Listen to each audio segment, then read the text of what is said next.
I just think it's the perfect underdog story, right?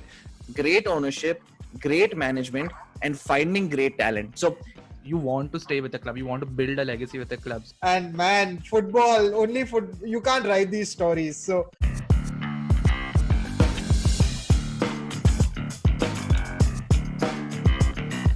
hey everyone, welcome to episode 34 of All About Sports, the podcast.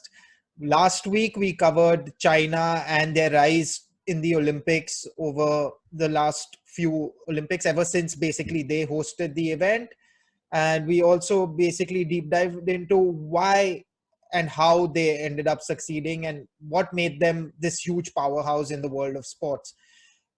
Today, we are going to be discussing Leicester City Football Club. Congratulations, firstly, to Leicester City on winning the FA Cup for the first time in their history.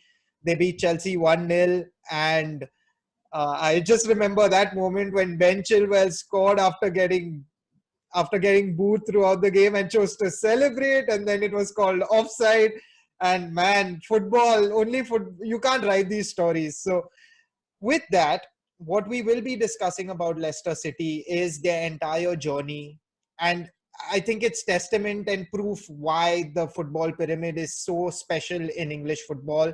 And this again takes me back to mentioning the entire fiasco around the Super League that was there. We've covered that as well. You can check out that episode too. And also we will talk about how necessarily the owners of clubs need not have football knowledge, but just should have a passion for the sport and a passion for the team they own. And I think Leicester City are a perfect example of that. And I'm going to start things off by firstly introducing my co-hosts as well. So I'm Mazhar Gadiwala. I have Shubham Maloo, Rishabh, Krishnan, and Aniket with me.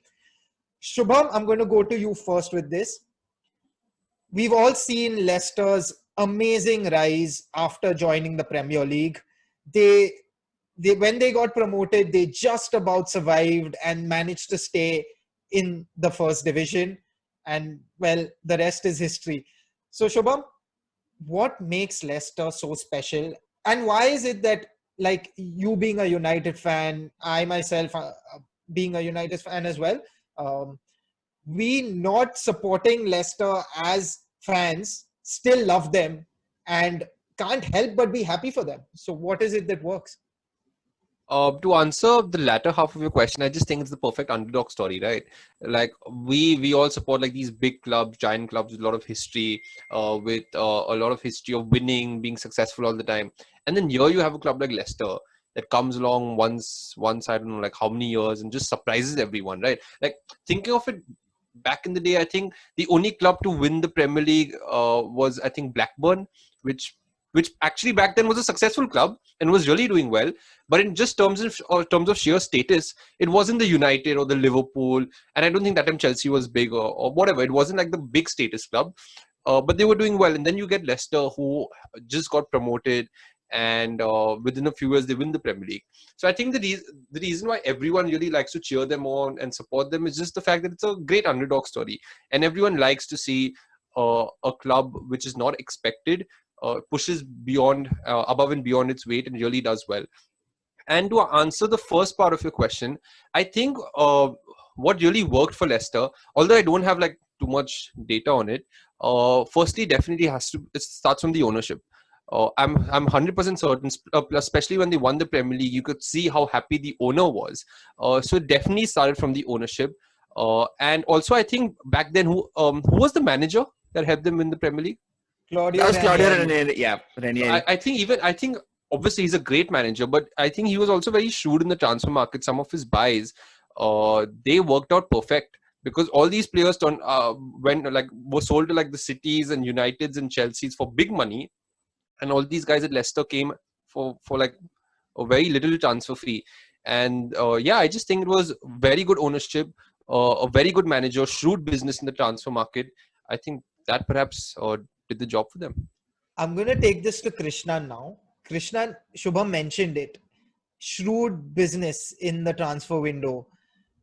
And their recruiting story is a gem on its own, and everything is worked. So, Krishnan, talk about that. Take us through all of that, and what was so great about what Leicester managed to do in terms of the transfer market, and they're still doing, right? So just tell us about that recruiting story as well. No, it's really a big part of what has made them be able to be continually successful. And like Malu harped on, right? Really, what makes them so special is they have this perfect amalgamation when they've been successful of great ownership, great management, and finding great talent. So if we focus on that finding great talent, let's just talk about some of the players on this current team, right? Number one for me is Jamie Vardy. Jamie Vardy was probably the most obvious definition of a late bloomer, not someone who had the quickest rise in English football. Really came onto the scene late. And I was looking at his performance in recent years in the Premier League top scorers list. He was second in 2015-2016, 14th in 2016-2017, fourth in 2017-2018, fifth in 2018-2019, and then last year was the top scorer in the Premier League. So really someone who has been phenomenal, outputting a huge number of goals that we'd expect to see from a big club, and somehow they've been able to keep him. But like you said, Maz, they've also had a lot of people who over the years they've really built up and have lost, aka Kante, aka Mahrez, aka Harry Maguire. And they have found beautiful ways to substitute those people. Let's take the defense, for example. When Harry Maguire left, that seemed like that would be a huge void for them. They fill it with someone like a Soyuncu. No one really, he was definitely a talented player even before, but no one knew he could slot in as well and as effectively as, say, a Harry Maguire. They get someone like a Johnny Evans. The same thing goes for Tielemans and James Maddison, right? Again, two players who had I'm to really fill in. sorry to flow, Krishnan. Yeah, Will yeah. you carry on after this? To get someone like a Johnny Evans, who everyone thought was dead at United, his career was done with. I think he went to West Brom, and everyone had given up on him. To get this guy and look at him perform now, he performs really, really well. That I think is real shrewd business, and perhaps it's a cheers to the scouting team because they've done a fantastic job in this. No, absolutely. It's a great point because they found someone who was really not in huge demand. Like there was a little bit of, not, excitement from Arsenal, I remember, but really not too much around him. So very, very, very shrewd business done. And now you look at the other two people as well, right? James Maddison and Tielemans, right? Tielemans scoring the FA Cup winner for them against Chelsea. Phenomenal central midfielders who had the very, very big role of filling in for Drinkwater and Kante, but they found ways. Now, obviously, those are the players currently on the team are slightly more attacking than maybe Drinkwater and Kante, but they have found really efficient ways to fill up their voids. And that will always be the issue for Leicester, right? When we talk about them not being a traditional superpower in the English footballing space, what it means is they're going to keep losing players to the more traditional superpowers in those spaces. And they're going to have to keep making shrewd moves like that to stay on top. So far, they've done a phenomenal job, though. Krishnan, you mentioned Tielemans coming in, you mentioned Maddison coming in, but the biggest, I think, buy for me was Wilfred Ndidi. He is so good. He was the perfect guy. They just found a younger version of Conte, and that's exactly what they needed. This Nigerian, I tell you, is a game changer. There are strong rumors that he might end up playing for Barca and Madrid, and I can truly see that happening. Why not? He's such a sly and smart player. He makes those small fouls without getting carded, breaks up play, very much like a Carrick and some of the typical central defensive midfielders used to do, a Barry, and so on and so forth. You need that to be a successful team always. Now I'm going to come to you, Gui. Everyone's forgetting one guy who they signed, who probably became like the most deadly right wing back. Ricardo Pereira got injured out for like a very long time, so we're all missing his name. I was petrified of that guy turning up against Arsenal, because you just know, right, that these are the kind of players who hurt your team. There's him, and even when he got injured, they immediately got James Justin. They got Timothy Castagne. They have, okay, we need to fill a spot. We will find someone who's doing that reliably well, and none of these guys are like a 35-40 million signing, and they fill in so well. When Timothy Castagne started playing, I think he had a small run of 4 or 5 games where he was scoring or assisting, and it tells you about how they're trying to fill the void with similar-ish players who just do the same role. not overcomplicating things. We don't want to change profiles. We don't want someone to build a team around. Let's plug the holes and then keep playing, which is great. Yeah, they got Harvey Barnes. I think Harvey Barnes was a huge loss with injury this season. Otherwise, I don't think Leicester would have been struggling as much as they did to have secured their top four. I'm pretty certain they, in fact, would have finished second, potentially ahead of United as well. Just one thing, because I was trying to read up about Leicester's transfer market activities. One thing that I really find interesting is, now see, transfer market generally, a lot of clubs, the net spend is always in the positive. Basically, what I mean is they spend more than what they get back. But Leicester's, the margin is not very big. They end up losing a lot of big players, but obviously they have to sign players, and their signings are so like beautifully done to ensure that they're not losing also a lot of money. And one good thing is, with the rise of Leicester, them becoming a successful team, challenging for top four, now they can't get bullied by the big clubs. So that's where some of the players are now happy to stay also at Leicester. They're not like, okay, now this is my big ticket, let me get out of here. Because now they know Leicester will challenge for top four. They will maybe not like challenge for Premier League, but they will be there in the whereabouts. So that also gives them the upper hand that, okay, now if a club comes, I won't just get bullied and my players will go. I think that's also working in their favor. Yeah, I think one more thing that you mentioned, I think Leicester are very much like Dortmund when it comes to the transfer market. They just make the right moves in terms of recruiting. The only thing that goes against them is that there are too many good teams in the Premier League competing every year. So it becomes much harder. Dortmund, well, for them, yes, Leipzig has come up now, so it's been a bit challenging. But otherwise, they've always just been second to Munich. I'm going to bring in Gui now.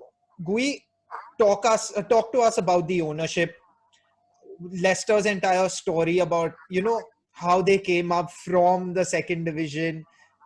When I say second division, I mean like literally League Two. So that's the fourth tier, third tier of the fourth tier of English football. So take us through that journey, and so that people also understand the significance and the importance of the entire pyramid system of English football. So, so here's the thing, right? We've seen some beautiful stories come through. We've seen Swansea. I mean, Swansea. We've seen Bournemouth. We've seen Leicester City, and Sheffield United. Sheffield United. Bournemouth were 92nd or 93rd. I think they were basically at the brink of not being in the top four divisions, um, and they fought back. That's, you need to understand that time is the great factor over here. That just sheer survival. We've seen too many stories of people getting sacked like quick, right? People getting sacked, people getting the boot, and managers being like, that is the new professional game, right? It's a result driven bubble we are in terms of football, which is kind of seeping into the women's game also. We've seen like in the what three managers get switched up in the women's Premier League, FA Super League, pardon me. um yeah. So but my point is, they've been around for long enough to support the team. Now, why I say that, these guys are vulnerable. You are seeing them show up to games, you see them show up and basically be a fan in spite of being an owner. You want to support your team, and you want to show that vulnerability also, because it kind of shows that you're invested in the club. You're not invested in earning money. You're not, of course, those things are metrics which kind of impact your decisions all the time. But like the FA Cup winning video where they invited the owner onto the field and they were celebrating. Trust me, if Stan Kroenke shows up there, God forbid, I don't know what the players are going to do, right? They're going to be like, okay, can we, can we touch this guy? Is the security detail going to, kind of do a number on us if we're around him? But basically, it's a function of time where they've been around for so long, help nurture the club. You want to see, how do I put it? Like, investment value of the club kind of seems to be second for them, as opposed to nurturing the club to be a healthy self-run machine, and they're doing it now. So even post the Premier League win where they got drained of players, they were smart about it. You don't want to you don't want to do a Tottenham after selling Bale. You don't want to do a Chelsea after selling Hazard. Although the Hazard one is still okay. Chelsea and their money is a whole different ball game. But they were so smart about losing the likes of Mahrez and Kante, where you slowly and gradually progress to just fill the void, even in terms of the managers, right? Ranieri stopped giving like good results. They didn't kick him out immediately. There was enough time. Like there was this extended run where it was just not good enough, and they had to do it. And now they found like an ideal signing who was available at the time. They again, there was no poaching involved. There's no how do you put it? There's no snatching involved in terms of just even signings. It's just whatever is available, the best one, we pick those, and we kind of keep the machine running, and it's worked brilliantly for them. Like a team like Leicester City, we've been watching football for how long? I don't think I knew of them until they ever showed up to the Premier League, right? Which kind of happens with most teams. And now, if they don't turn up in the Premier League, God forbid there's ever a time where Leicester City is not in the Premier League, you will be like shocked, like, because that's how good a club it is. Like you are seeing them be like function like a top side. That's my point. Like a lot of the mid-table teams, you still don't have the feeling that these teams are run well. It's a great point, Gui. It's an interesting point you bring up because I was just thinking from an ownership standpoint, right? When you're in a smaller club, the needs of the owner strangely may be closely aligned with the needs of the fans, because it's in your best interest to make a really successful performing club. The strange thing with like the top tier clubs, right? You say take a United or an Arsenal or Liverpool. It's a strange thing where they can almost afford not to be successful and know that the fan base will still exist. They have there's almost like a short-term inelasticity in the fan base. Like the fan base will be there whether or not we perform. The fan base will be there at least for a five-year future. Whereas for a Leicester, we don't really have that global fan base. I'm sure in England we do, but we don't have that global fan base. The best way for us to get a global fan base, which is better for the business, is to just be successful. So there's an interesting alignment between business owner and fan that seems to be a little bit of a disconnect for the bigger clubs, right? For the Arsenals and the Liverpools and the and the Uniteds maybe of the world. Just an interesting thought that was kind of coming to my mind as you described the business owner relationship with fans and players.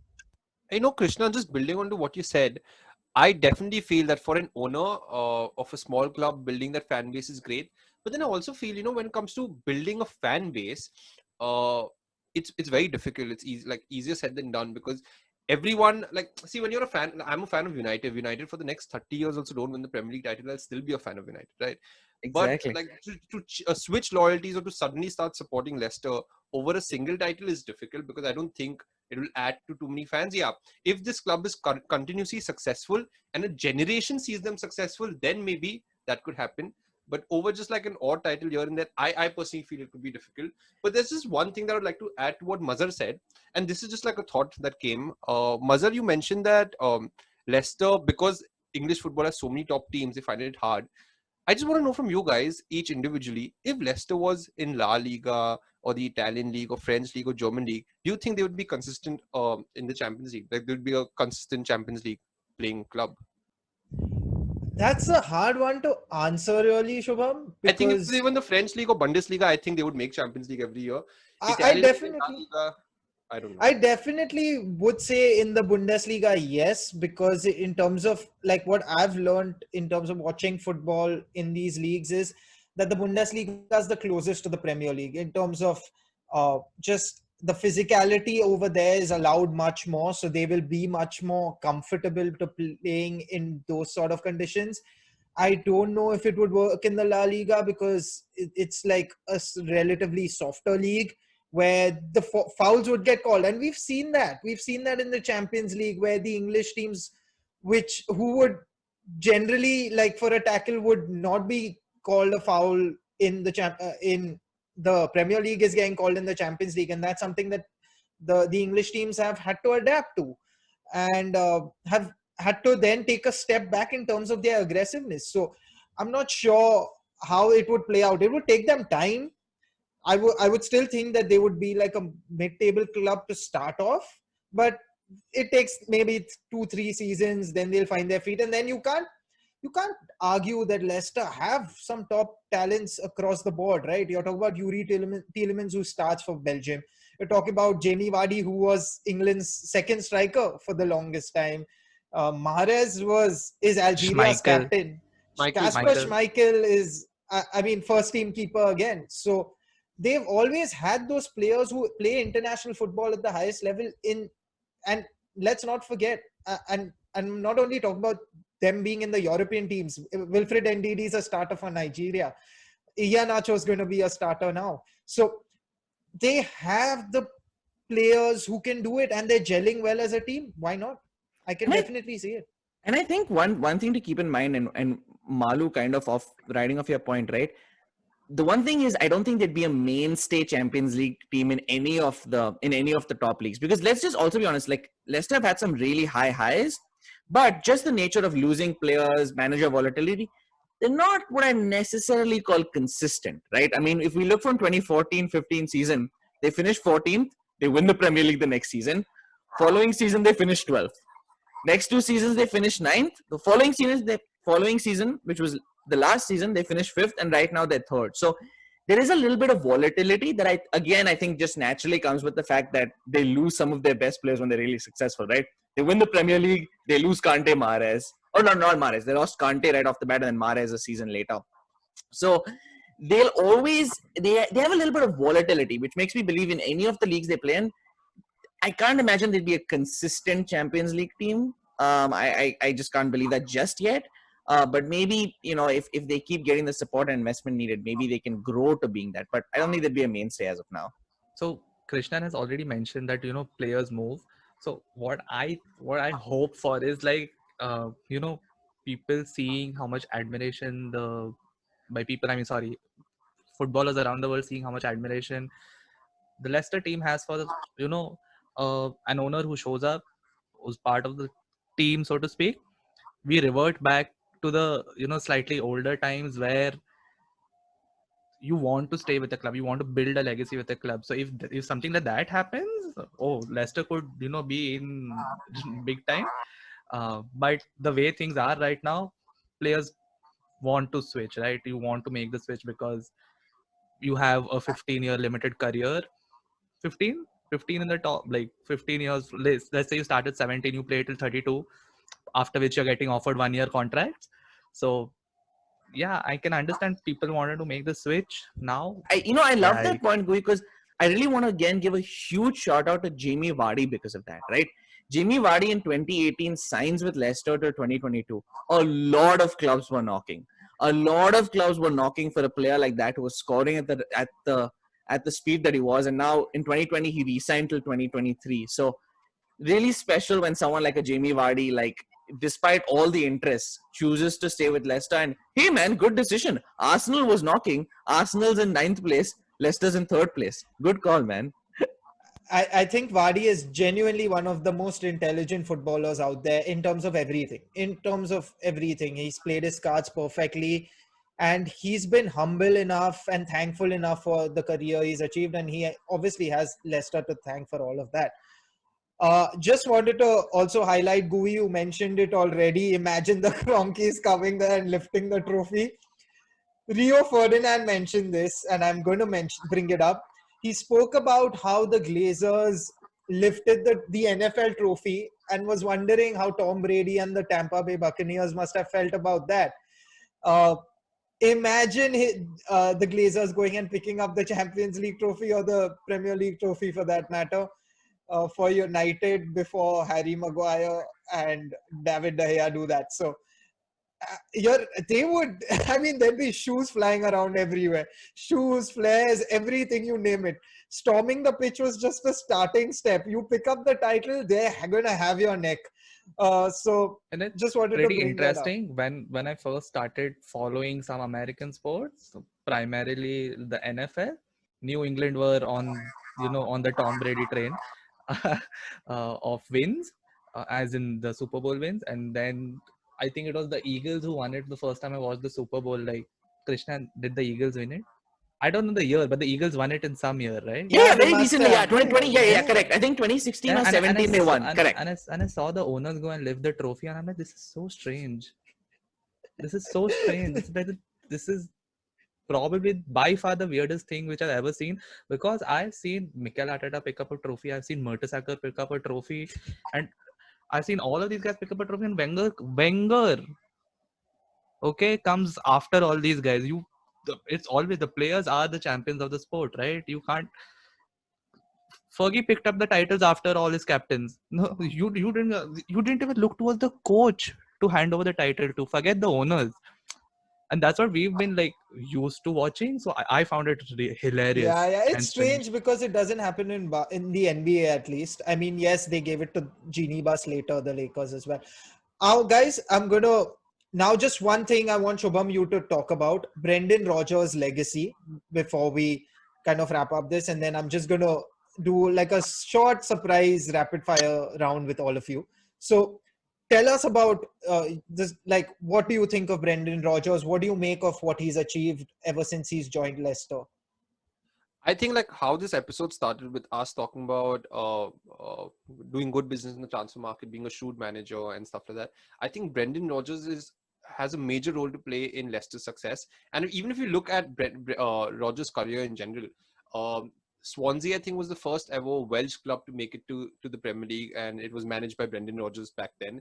He takes on Liverpool. Liverpool was struggling back then, gets them super close to winning the Premier League title thanks to Steven Gerrard. That never happened, thanks to his amazing slip. But then, other than that, also, he made them a very competitive team when he was with Liverpool. He made them a very competitive team. He bought players. I don't think Suarez was signed by him. Suarez was signed by Kenny. Coutinho, I think. He got Coutinho. Yeah, Coutinho was brought in by him. A lot of players he basically bought in the club who became the main strike force for Liverpool and made them a deadly team back then. And obviously, unfortunately, time runs out with Liverpool. He goes to Celtic, and his achievement out there is just crazy. He has the longest unbeaten run in Scottish football history, wins 2 domestic trebles, which has never happened in Scottish football history. And then he comes to Leicester. Last season, like Krishnan mentioned, I think they finished 5th. This season, they are about to qualify for Champions League football. Hopefully, they make it. I really want them to make it. And he wins the FA Cup. So I just think he is a great manager. He's had major achievements in his career. And a manager like him at Leicester is, I just think, like the perfect match made in heaven. He has the support of the owners, which is very important, and you don't get it much nowadays. He has the support of the owners. It seems like the players understand him. They love the way he is. He's doing a great job. He's a manager with a lot of experience. I think he was also in the Chelsea backroom staff when he was just starting off in his career. So this guy has been to a lot of places. He has a lot of experience. And yeah, man, I think he's a great manager. Fantastic. I think Shubham pretty much capped off this entire sort of segment that we wanted to cover of Leicester City, their legacy and everything that they stand for. Now, guys, it's time for one of our favorite segments as usual.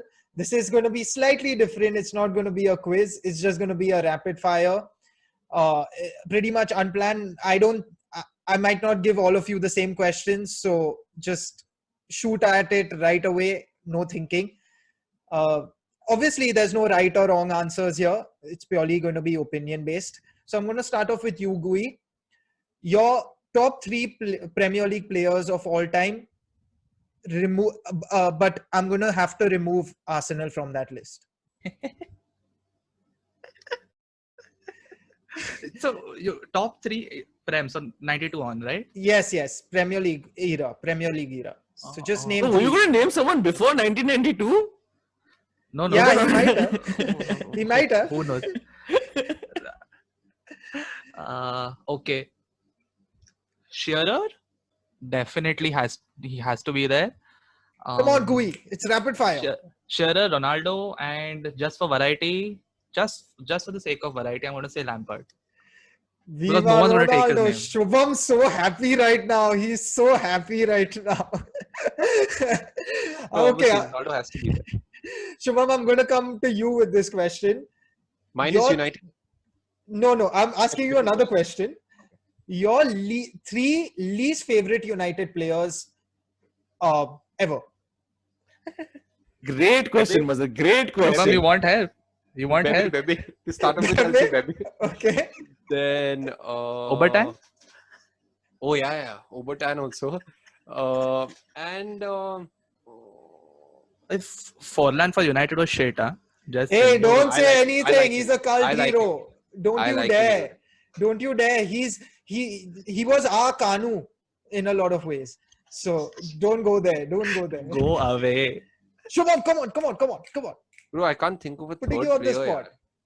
Yeah. I can't think of a third player right now. Mazhar, me and Gui want the same question, but 10 players. Okay, fine. Shubham, we'll stick with 2. I'll move ahead. Krishnan, on to you now. Your 3 least favorite teams in England. Oh, okay, least favorite teams. I think I'd have to say. Oh, that's a great question. Manchester United. I think so I have to say Manchester United won because I've had such traumatic experiences with the fan base growing up in India. There's so many. I also feel the way you guys are going, you should mention Arsenal also. Honestly. So I have to say Manchester United. I'm going to say Birmingham City because I remember them beating us in the Carling Cup final. And I remember thinking, oh my God, we're finally going to get silverware, and they beat us. So I have to say Birmingham City. And I think this is a good question, man. The third one, honestly, at this point is, let's see who's above us in the Premier League right now, man. I think it's probably whichever team is above us. Oh, honestly, West Ham. I just don't like West Ham for whatever reason. I think they spend a bunch of money and just don't have that much success. So West Ham probably. West Ham's the third one. Fair enough. Okay. Krishnan, coming to you now again. Your favorite all-time striker apart from Henry? I think any league. This can be any league. Again, just gonna put that out there. Oh, perfect. Any league. Okay. I think any league, if we're excluding Henry, and this might be, because I saw him kind of in his prime. I think when Van Persie had that prime year, that was just one of the best striker years I've watched. And because I'm an Arsenal fan, I watched so much of it. It just has a very special place in my heart. So I'm going to say Robin Van Persie. And obviously a biased opinion. Shubham, the most... I feel... I was going to ask you, your favorite... Who was your childhood hero or childhood idol? David Beckham. I knew it. I just had a feeling. It had to be. Gui, to you, the most underrated player in world football ever that you believe? Easy, Ricardo Kaka. No question about it. No question about it. I don't think he was underrated. That's his. That's his argument. So going back to the Beckham, we have to make Maloo do an underwear photo shoot for our this thing at some point. Hey, before that, you complete your challenges, okay? Okay, guys, this question's for all of you, and then we'll wrap up. The one player you believe is the most overrated of all time. Anyone wants to go first? Okay, fine. The most overrated player from the club you support. So, Shubham, you can go with the most overrated player United has ever had, or you've watched. Krishnan and Gui, you guys can go for Arsenal, if that helps narrow it down. For Arsenal, and this is really harsh, but I'm going to have to say Abu Dhabi, and it's very, very harsh because obviously his career was destroyed by injuries, but there was this weird narrative that, like, if not for injuries, he'd be a legend. And I'm like, you really can't say that. Like, you really have no way. I feel bad for him, but there's no way you can say that. So maybe Abu Dhabi. Gui, Shubham? I feel Lukaku's overrated. Yeah, I don't know why I feel he's overrated. Fair. I mean, I still sort of agree with that in a lot of ways. I know he's had a stellar season with Inter and led them to the Serie A, but I'm with you on this one, Shubham. I'm going to say Oxlade-Chamberlain. Like, when he went away like for 40 million, I was like, great money, dude. What's the issue? And everyone's like, oh no, academy product going. Screw it. Wants to play center mid. Go play. So there you have it, folks. This was weekly episode number 34 from All About Sports, the podcast. Like, share, comment, subscribe. You know the drill. Check us out on all our audio platforms as well. And we'll be back with another new episode very soon. Till then, take care. Stay safe. Bye-bye.